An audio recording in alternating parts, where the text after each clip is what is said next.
કૃષ્ણાય નમઃ. સર્વે મારા મિત્રો ભક્તોને ઓમ નમો નારાયણ હરિ કૃષ્ણાય નમઃ. આજનો વિષય અદ્ભુત છે મિત્રો.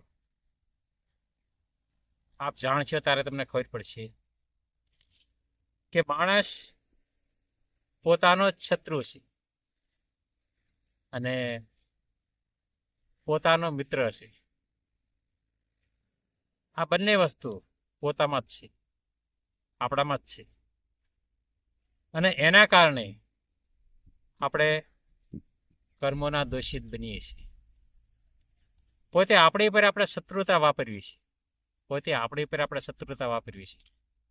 ખબર નથી પડતી કે પોતે આપણું નુકસાન થઈ રહ્યું છે, આપણે કર્મના દોષિત બનીએ છીએ. આપણને આ વિચાર નથી આવતો, આ વિચાર આપણને નથી આવતો. એના કારણે આપણને જાણ પણ નથી કે આ આપણું અહિત થઈ રહ્યું છે, આપણું પોતાનું અહિત થઈ રહ્યું છે અને આપણે કર્મના દોષિત બનવી છે. કર્મના દોષિત આપણે પોતે જ બનવી છે. એના કારણે આપણે પોતે આપણા દુશ્મન છીએ. આપણે ખરાબ કર્મ કરીએ એનું ફળ શું છે? ખરાબ ફળ મળે. એટલે આપણે શું કર્યું કહેવાય? પોતે આપણા શત્રુ છીએ. આપણી પર શત્રુતા વાપરવી છે. હાલો ને, બીજા ઉપર તો આપણે શત્રુતા વાપરે માણસ, પણ પોતે આપણી પર શત્રુતા વાપરવી કેટલી સમજણ કહેવાય. એની વિશે મિત્રો અદ્ભુત સત્સંગ છે, સાંભળજો. આ સર્વ તમને બતાવું, સર્વ વર્ણન આપણે કરવાનું છે આજે. દુઃખોનું કારણ પોતે આપણે જ છીએ.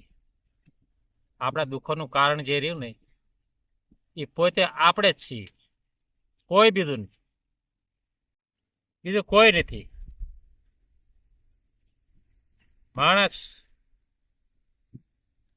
માણસ પોતાની સાથે શત્રુતા જેવી જિંદગી જીવી રહ્યા છે. શત્રુતા જેવી આપણે જિંદગી જીવી રહ્યા છીએ, પોતાની ઉપર શત્રુતા. વિચાર કરો મિત્રો, પોતાની ઉપર આપણે શત્રુતા એટલી વાપરવી છે કે આપણે આપણું અહિત નથી ઈચ્છતા. પોતાનું જીવન નષ્ટ થઈ રહ્યું છે, આપણું જીવન નષ્ટ થઈ રહ્યું છે. અને જન્મના કર્મ બાંધીને આપણે શરીર છોડીએ છીએ. આ શું છે? આ પોતે આપણા શત્રુ છીએ. આપણે પોતે આપણી પર આપણે શત્રુતા વાપરવી છે અને દુઃખોનું કારણ બને છે. દુઃખો કેના લીધે આવે છે? આ જ કારણ છે મેન, કે આપણે કર્મો કરીએ અને પછી આપણને દુઃખ આવે તો આપણને ગમે નહીં, કે આટલા બધા દુઃખો. પણ આપણે પોતે જ આપણે શત્રુતા વાપરી હોય આપણી ઉપર, એ આપણને યાદ પણ આવતું નહીં. એના કારણે આપણને દુઃખો મળે છે. અને એની સાથે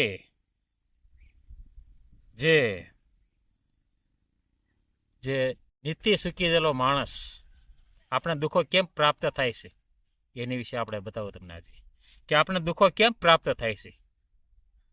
હાવ જાણી જોઈને આપણે શત્રુતા વાપરવી છે. કે કોઈ પાખંડી માણસ હોય, નીતિ સુકી ગયેલો માણસ, નીતિ ભ્રષ્ટ થઈ ગયેલો માણસ, એની સાથે આપણું જોડાણ છે. આપણું જોડાણ એની સાથે છે. એની સાથે જોડાણ એના કારણે, એની સાથે જોડાણ છે ને એના કારણે આપણે કર્મના દોષિત બનીએ છીએ.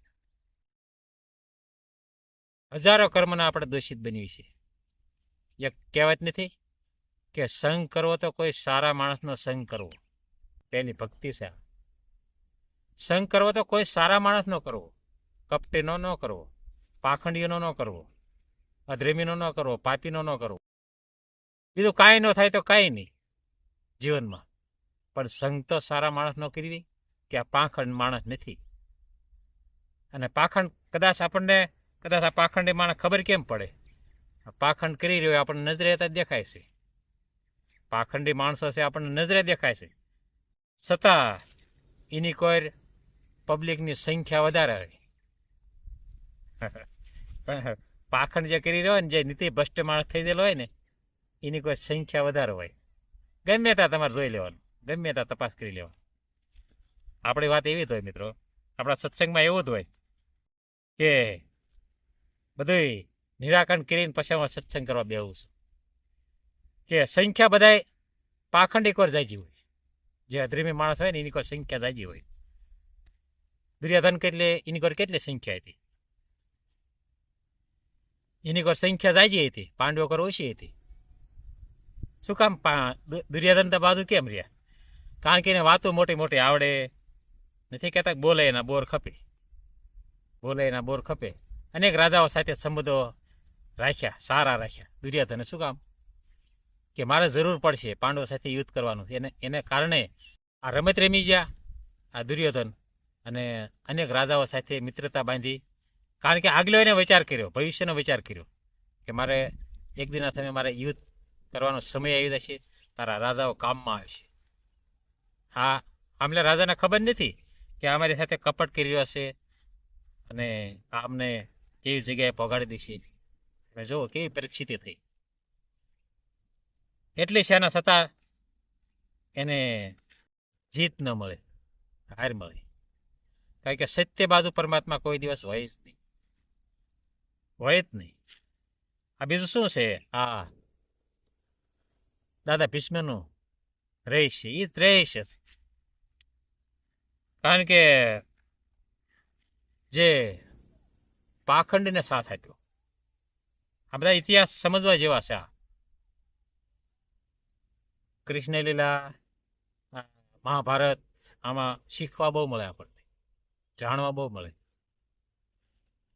કારણ કે જોડાણ અવળું હતું ભીષ્મ પિતાનું, જોડાણ અવળું હતું. સત્ય બાજુ જોડાણ નતું, અસત્ય બાજુ જોડાણ ભીષ્મ પિતાનું હતું. એના કારણે નિષ્ફળ થયા. નિષ્ફળ જ્યાં કેટલા તીરને નિશેમને ભાલાની સિંહા પર શું બધું. આ જ કારણ છે, આ જ કારણ છે મિત્રો, કે આપણે જોડાણ એવા માણસ સાથે કરો કે કોઈ સારો માણસ, કોઈ સારો માણસ એટલે આપણને એના કર્મો જોઈને આપણને દેખાય કે આ માણસ સારો છે, ખબર પડી જાય. એવા માણસ સાથે જોડાણ કરાય, સત્સંગ કરાય, મિત્રતા બંધાય, તો એની પાસેથી આપણને કાંઈક શીખવા મળે, કાંઈક જાણવા મળે. આપણે પાપી અધર્મી બાજી જોડાણ કરીને આપણે કેવા કર્મના દોષિત બનીએ છીએ, કેવા કર્મના દોષિત બનીએ છીએ કે આપણા હજારો જન્મ કર્મ નષ્ટ થઈ જાય. આ જે આપણે જીવન છે ને, હજારો જન્મનું કર્મ આપણું ભેળું લઈ જાય છે અને આપણે કર્મ છોડતું નથી. પછી કર્મ આપણે છોડતું નથી, કર્મ કોઈને છોડે જ નહીં. અને તે આપણે કર્મ ભોગવીને જવું પડે. કદાચ આ અવતારમાં ભોગવ્યું ન હોય તો ફરી પાછા આવી ત્યારે ભોગવવું પડે. મને છૂટકો નથી ભોગવ્યા સિવાય. આ કર્મની, આ પરમાત્માનું જે નિયમ બાંધેલા છે, નિયમ મુજબ કર્મ આપણને આવીને ઊભું રહેશે. આ જ કારણ છે મિત્રો, આપણું જોડાણ કોઈ સારા પુરુષ હારે કરો, સારા માણસ હારે કરો. અધર્મી પાપી હારે આપણને શું મળે છે? કર્મ મળ્યા સિવાય, કર્મ સિવાય કાંઈ ન મળે. એમની પાસે કર્મના ઢગલા છે, એમની પાસે કર્મ મેળવી લો. જો કર્મ તમારે મેળવવા હોય, જન્મના તમારા જન્મારો બગાડી નાખવા હોય, તો જોડાણ એની સાથે સહી છે. બાકી જોડાણ ઠીક નથી. પાખંડીઓ સાથે જોડાણ છોડી દો. અત્યારે જોડાણ જાજુ પાખંડીય બાજુ છે. અને ગમે આ પરંપરા હોય કે જાજુ જોડાણ પબ્લિકને એ જ માણસ ગમે. પાખંડી હોય એ જ માણસ પસંદ આવે. કોઈ સારો માણસ તો કોઈને ગમતો જ નથી. હજી લગન કોઈને ગમ્યો નથી. આનાથી કાળથી કોઈને સારો માણસ નથી ગમ્યો. ખરાબ માણસ હોય એને કરે બધા હોય, એને કરે જોડાણ હોય, અને એને કરે બધું સારું વાતાવરણ હાલતું હોય એમને. કારણ કે એમને રમત જ રમવાની હોય, કૌભાંડ કરવાના હોય. આ બધી બનાવો બને છે મિત્રો. તો મિત્રો જરૂર સાંભળીએ, વિડીયો સબસ્ક્રાઇબ કરજો. આપણે લાંબો આ વિડીયો થાય એના કારણે આપણે સમયના કારણે આપણે વિડીયોને વિરામ આપી આગળ આપણે પ્રસંગ જોઈશું. જરૂર સાંભળજો, વિડીયો સબસ્ક્રાઇબ કરજો, ફોલો કરજો મિત્રો. આવા નવા વિડીયો કરવા સાંભળવા માટે મારી ચેનલને સબસ્ક્રાઇબ કરજો, ફોલો કરજો.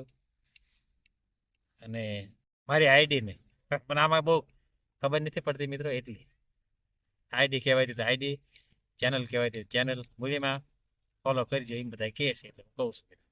હરિનારાયણ.